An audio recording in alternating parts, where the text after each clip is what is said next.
आपको तो पुलिस वाले रोका नहीं, वरना तो काले कपड़े वालों को वैसे ही रोक लेते हैं। सर अब आप में से कोई बता सकता कि ई टेंडरिंग हमने क्यों लागू की थी?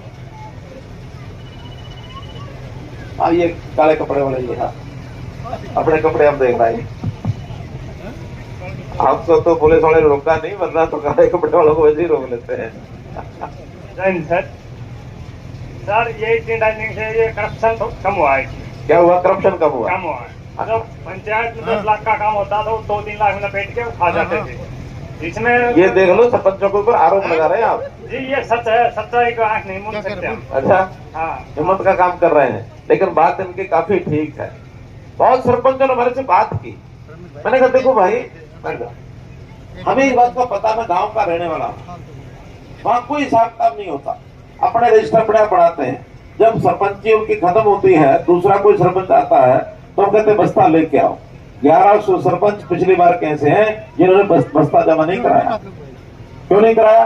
बस्ता जमा करा दें, हिसाब किताब कोई भी ले लेगा, उसमें से गांव के लोग पूछ लेंगे, अगला सरपंच पूछ लेगा, इंक्वायरी हो जाएगी, कोई कहीं ना कहीं विजिलेंस की जांच बैठ जाएगी, फिर भुगते फिरेंगे।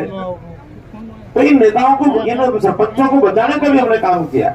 अब हर काम बस्ते की जरूरत नहीं है, वो उसके अंदर कंप्यूटर में दर्ज हो जाएगा। पहले तो बस्ता मांगो, कहते कि भाई चोर आया और मेरे बस्ता पड़ा था, और भी सामान ले गया, बस्ता भी ले गया।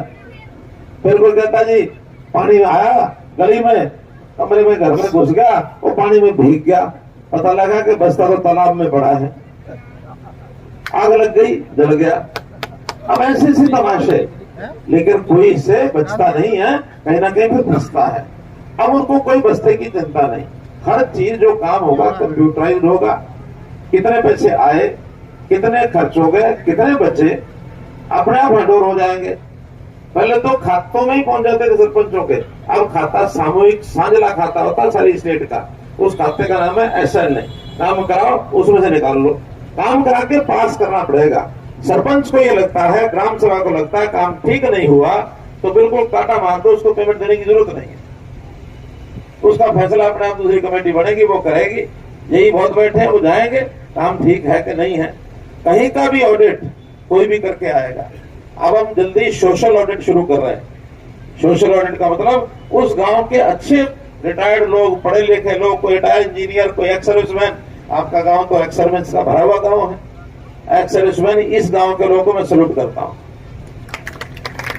कितनी संख्या एक्स सर्विसमैन की इस गांव की कितनी होगी? ऐसे संख्या बोल दो, कितनी होगी? 7.5 लाख जी। नहीं, नांगल सिरोही गांव की पूछ रहा हूँ। 400। अब बताओ, आप कुछ कागज देंगे? मिलूंगा बाद में लूंगा, मैं तो केवल पूछ रहा हूँ सिर्फ, बाद में सबसे कागज दूंगा। तो ऐसे 400 गांव, 400 लोग एक्स सर्विसमैन जिस गांव में हो, उस गांव का तो वैसे ही बहुत बड़ा सौभाग्य है। और हम चाहेंगे ये सारे 400 गांव, 400 लोग न केवल अपने गांव बल्कि इलाके में भी सब चीजों पर ध्यान रखो। और कुछ लोगों को तो हम कहेंगे कि भाई हम आपको कुछ काम देते हैं, ये ऑडिट का काम करके आओ। आखिर जो एक्स सर्विसमैन होता है उसकी विशेषता होती है देशभक्ति, अनुशासन, समय का पालन, ईमानदारी, ये सब एक्स सर्विसमैन के गुण होते हैं। और इस गुण से भरपूर लोग हमको समाज में चाहिए। एक नई बात आपको बता रहा हूं, अग्निवीर का जब सिलसिला शुरू हुआ कि भी इनको 4 साल की ट्रेनिंग देंगे, वही नौकरी मानी जाएगी, उसके बाद जो रहना चाहेंगे वो रहे, नहीं रहना चाहेंगे तो वापस आ जाए। 25% तो रहेंगे ही रहेंगे, उससे ज्यादा भी अगर वहां रहना चाहे तो दोबारा से, ऐसा कोई सिस्टम बना हुआ आर्मी का। अब लोगों ने सवाल खड़ा कर दिया कि 75% क्या करेंगे? इस 75% लोगों को, क्योंकि ट्रेंड होके आएंगे, एक देशभक्ति का पाठ पढ़ के आएंगे, समाज में नौकरी देने वाले इनको सबसे पहले उठाएंगे। प्राइवेट कंपनियों ने कहना शुरू कर दिया कि सबसे पहले हम इनको लेंगे। मुझे लगा कि मैं पीछे रह गए, हमने कहा नहीं, जो अग्निवीर के बच्चे वापस आएंगे उनको सबसे पहले नौकरी देने का काम हरियाणा सरकार करेगी। अगर तो 4 साल ट्रेनिंग में क्या रहे हैं, हमारा तो कुछ लिया नहीं। और फौज में ट्रेन होके आना कोई छोटी बात है क्या? ये सब एक्स सर्विसमैन इस बात को जानते हैं। तो इसलिए मित्रों, हम तो लोगों को एक एक चीज को आगे बढ़ाने के लिए सारे काम कर रहे हैं। विकास के काम में कमी ना रहे। अब इस गांव में कितने प्रस्ताव पारित हुए हैं सरपंच साहब? 30 प्रस्ताव पारित कर दिए। गांव को कितना फंड अलॉट हुआ था 31 मार्च से पहले? 30,80,000। वो लग गए सारे। अच्छा, उसमें प्रस्ताव पारित किए। हाँ, तो वो तो आपके पास बचेंगे। अगले साल का भी आबादी के हिसाब से, आबादी कितनी है यहाँ की? 11,000। 6,000 आबादी। वोट होंगे 6,000 भाई, वोट नहीं पूछ रहा।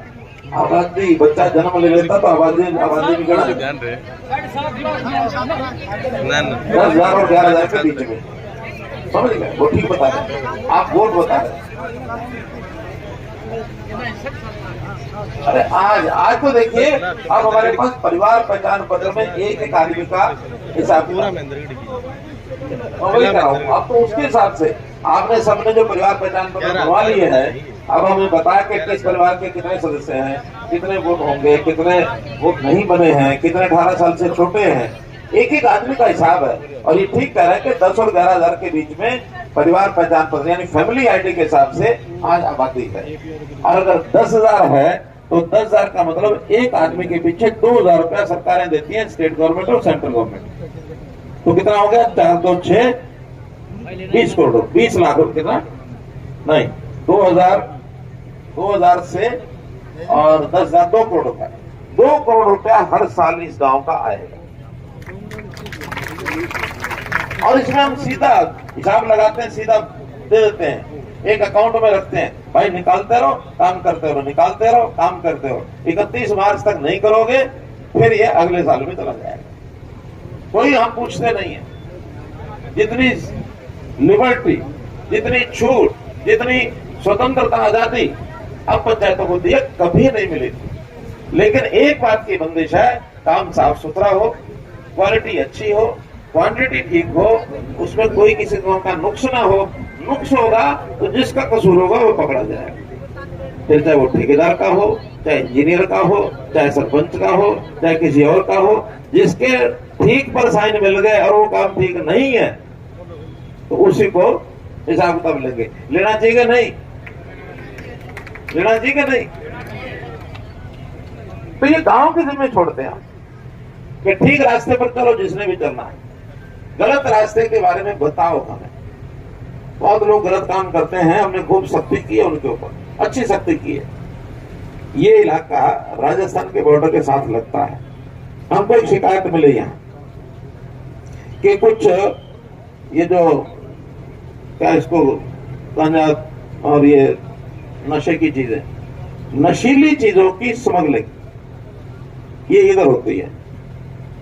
अब मुझे पता नहीं बात कितनी सच है कितनी झूठ है। रोक बहुत लगाई है, बॉर्डर पर भी हमने चेकिंग की है।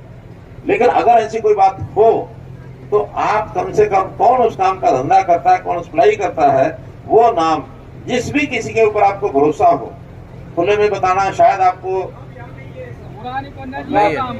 पक्का ना, मैं बधाई देता हूं आपके गांव को। मुझे कुछ गांव में शिकायत मिली है जो बॉर्डर के साथ लगते हैं। हाँ, अच्छा है, मैं कहता हूं इन चीजों से सतर्क रहना है।